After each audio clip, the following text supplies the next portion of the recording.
What's up, guys? Today we're going to be talking about some of the best flagships that you can actually find for 600 bucks with a Snapdragon 888 or equivalent chip. So we're going to start off with the Asus Zenfone 8. So this is a pretty good smartphone. When I had it, and I really enjoyed it. It's now come down to about 600 bucks on eBay, I believe, and it's got a full premium design, glass back, aluminum frame, IP68 dust and water resistant as well, and it feels really solid in the hand. It's kind of more on the compact side, at least for 2021, at 5.9 inches, so it's a fairly comfortable phone to use with one hand. It's got a Super AMOLED display at 120 hertz, HDR10 plus, as well as 1080p resolution, 446 for the PPI. Overall, it's a really nice panel on here. You have the punch hole, great colors, really good brightness. Overall, just a really great display. Now, it is running Android 11 with the Zen UI 8. I didn't personally have a problem with Zen UI. I thought it was fine. This phone is extremely snappy with the Snapdragon 888 and Adreno 660. If you check out my gaming test, it pretty much blows through anything you could throw at it. It does get a little bit warm, but it wasn't like burning to the touch. But it can play everything maxed out. So you'll be able to game on this guy no problem. This phone does not have any type of SD card support. You have 128 gigs of internal storage and 6 or 8 gigs of RAM depending on the configuration. You also have stereo speakers which sound amazing on this phone. They have some excellent bass quality on here, and what's really awesome about this phone is this phone actually comes with a headphone jack. So you do have a headphone jack on board, which is pretty rare for phones in 2021 here.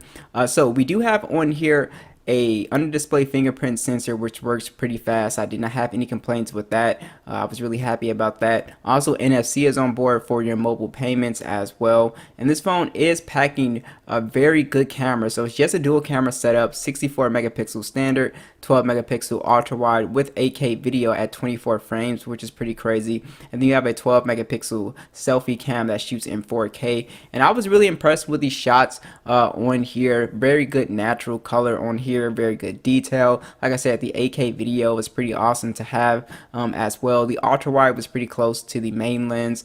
So overall, this does have pretty much a flagship quality camera, to me at least. You do have 4,000 milliamp battery with 30-watt charging and reverse charging. Now, the thing with the battery life is that the battery life was still just okay on this phone. You're still going to average around 4 to maybe 5 hours if you're a light user of battery life, so nothing amazing, but this phone is still an awesome buy. Now, next is the Samsung Galaxy S21 5G. So in the used refurbished marketplace, this phone is actually going for 600 and below, and again, I'll have all the links down below. I really liked this phone when it first came out. It's got an aluminum frame and it actually has a plastic back. But why the plastic back is not such a big deal is because when you drop this phone, obviously it's not glass, so it's not going to break. So it is a bit more durable, I guess, but it still feels really nice to me. It doesn't feel cheap. It still has an IP68 dust and water resistant rating, a beautiful dynamic AMOLED display at 120 Hz, HDR10 plus, extremely bright display at 6.2 inches, 1080p 421 for the PPI. It's a display that we all know and love from Samsung. Excellent image quality on this display. The punch hole, very slim bezels. It's a very nice display. I had zero issues with the display on here. Of course, you have an Android 11 with One UI, and in the USA, it is only the Snapdragon 888 version, so that's the version, the only one I know, with the Adreno 660. Again, this is a powerful phone.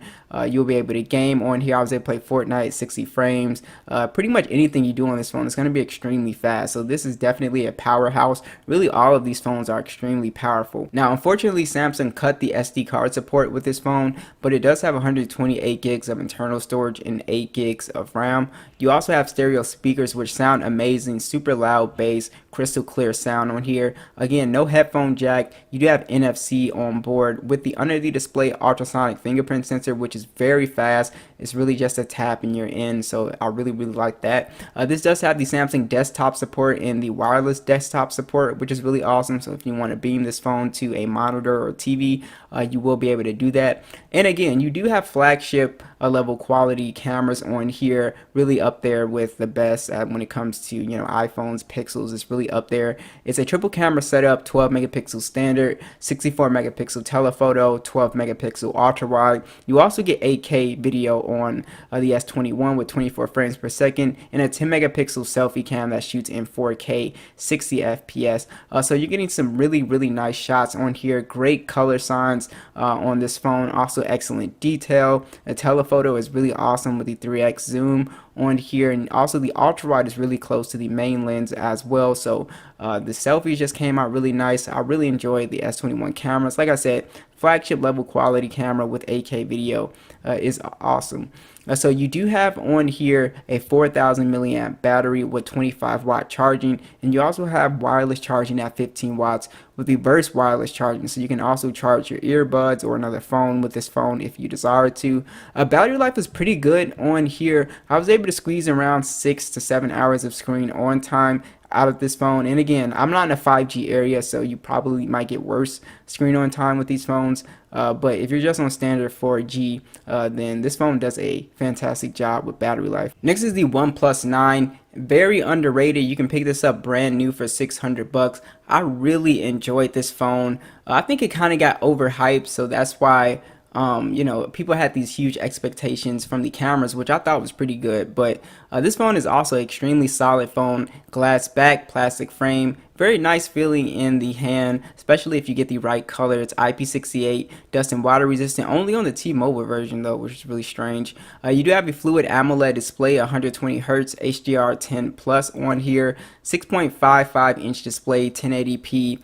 402 for the PPI. Beautiful display on here, super smooth. And like I said, one of my favorite thing about OnePlus phones is the skin. So Oxygen OS with Android 11 is really buttery smooth on this phone, and I love how everything is laid out. That's one of my favorite things about OnePlus phones. You do have the Snapdragon 888, Adreno 660. Again, this phone was very fast in terms of bouncing in and out of applications. I have a full gaming test. It did really well with gaming as well, so really no issues here. Again, this phone lacks SD card support. 128 gigs of internal storage and 8 gigs of RAM is on board here. We also have stereo speakers as well, which sound really loud, great bass quality. Again, no headphone jack on here. NFC is on board with a under the display fingerprint sensor.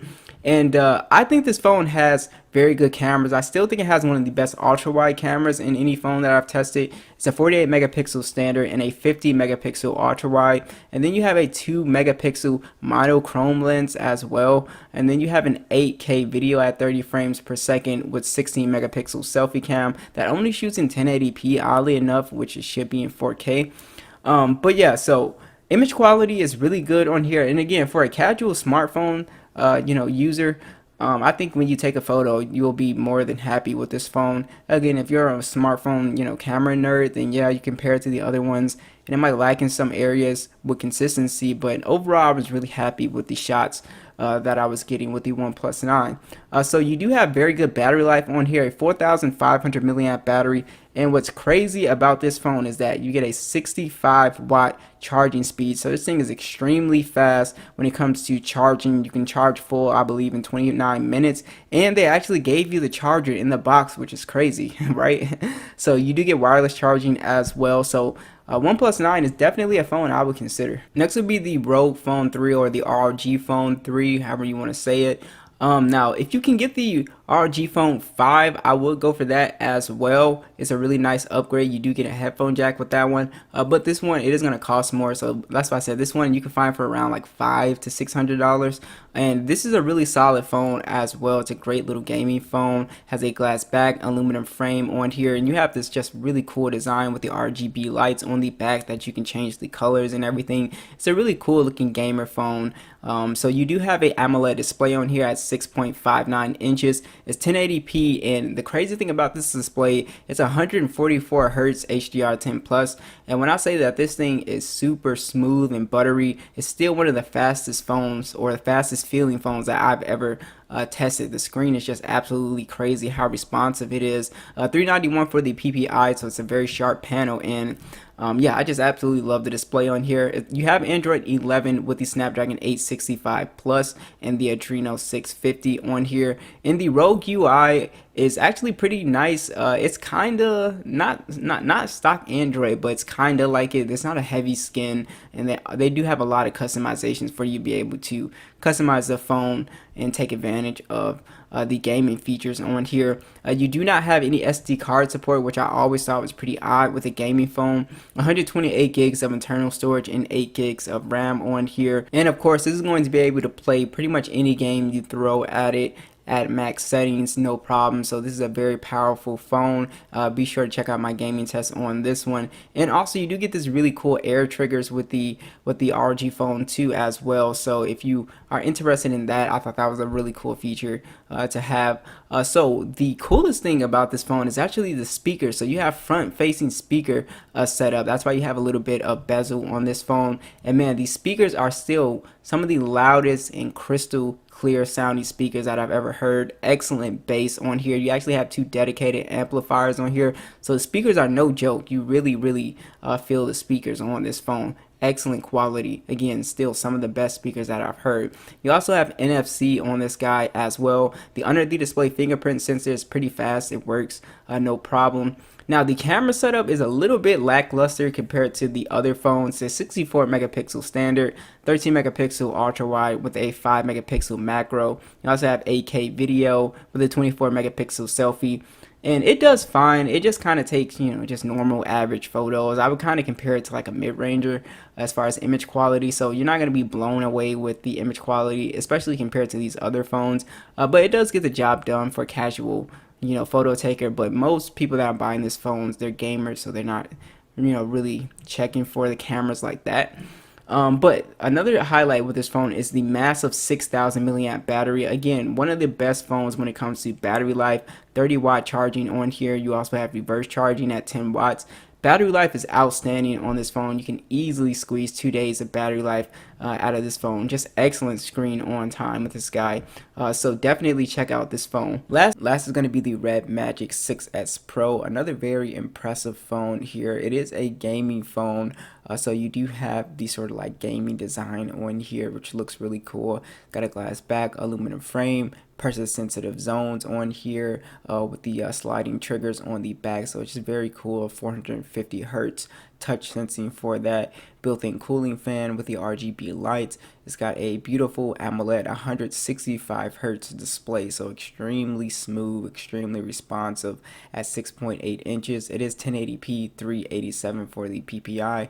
You are running Android 11 with the Red Magic UI, and the Red Magic UI looks fine to me. It's not anything terrible at all. You do have the Snapdragon 888 Plus chip on here, so it's just going to be a very powerful phone. Of course, you'll be able to play pretty much anything you throw at it in the Play Store. Call of Duty, Fortnite, PUBG will all max out, no problem. And then this phone does not have any SD card support, but I guess that's how they sell you up. So there's 128 gig and then a 256 gig version. I'm assuming that's why, and they're both 12 gigs of RAM. So this phone also has stereo speakers as well as a headphone jack still, which I think is awesome. NFC is on board. You have your under the display fingerprint sensor on here as well, and then you have a pretty massive 5,000 milliamp battery on here, or 5,050 milliamps, and then the charging speeds is 120 hertz, not 120 hertz, 120 watts. Fast charging, which is just absolutely crazy. The international model is 66 watts, which is still very fast, very good. But yeah, the cameras on here, to me, when I saw the stills, they weren't like super crazy, but if you're buying a gaming phone, you don't really care about the cameras, but I didn't think they were that bad. It's a 64 megapixel standard, 8 megapixel ultra wide, 2 megapixel macro, 8K video, 8 megapixel selfie, 1080p. So, if you want the best camera, you would go for another phone on this list, obviously. But the cameras, from what I've seen, the stills weren't that bad. So this is another awesome phone for you guys to consider. Be sure to subscribe, and I will catch you guys in the next one.